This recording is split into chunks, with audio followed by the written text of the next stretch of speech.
亲爱的保护动物协会，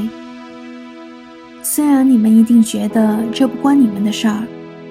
但我还是想告诉你们，儿童乐园里有一只旋转木马，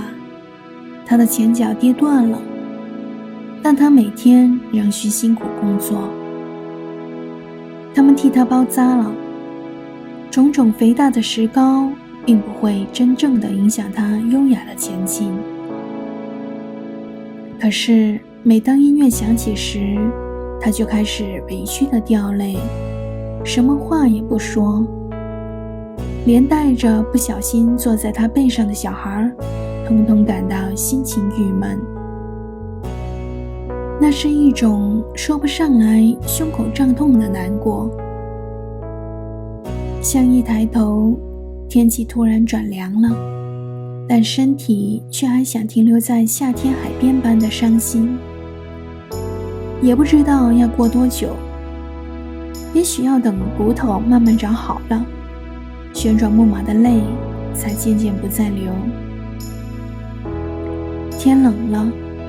雪已经慢慢地飘落下来，他还是觉得委屈，什么话也不说，只是跟着音乐前前后后地晃动着。胸口胀痛的 Lucy， 1月2日。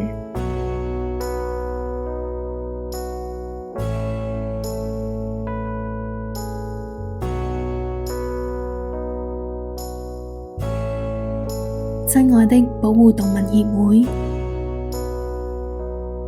雖然你們一定覺得這不關你們的事，但我還是想告訴你們，兒童樂園裏有一隻旋轉木馬，它的前腳跌斷了，但它每天仍必須辛苦工作。他們替它包紮了，種種肥大的石膏並不會真正地影響它優雅地前進。可是每當音樂響起時，它就開始委屈地掉淚，什麼話也不說，連帶着不小心坐在他背上的小孩統統感到心情鬱悶。那是一種說不上來胸口脹痛的難過。再一抬頭，天氣突然轉涼了，但身體卻還想停留在夏天海邊般的傷心。也不知道要過多久，也許要等骨頭慢慢長好了，旋轉木馬的淚才漸漸不再流。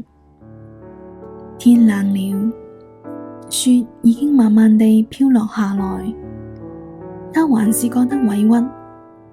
什麼話也不說，只是跟着音樂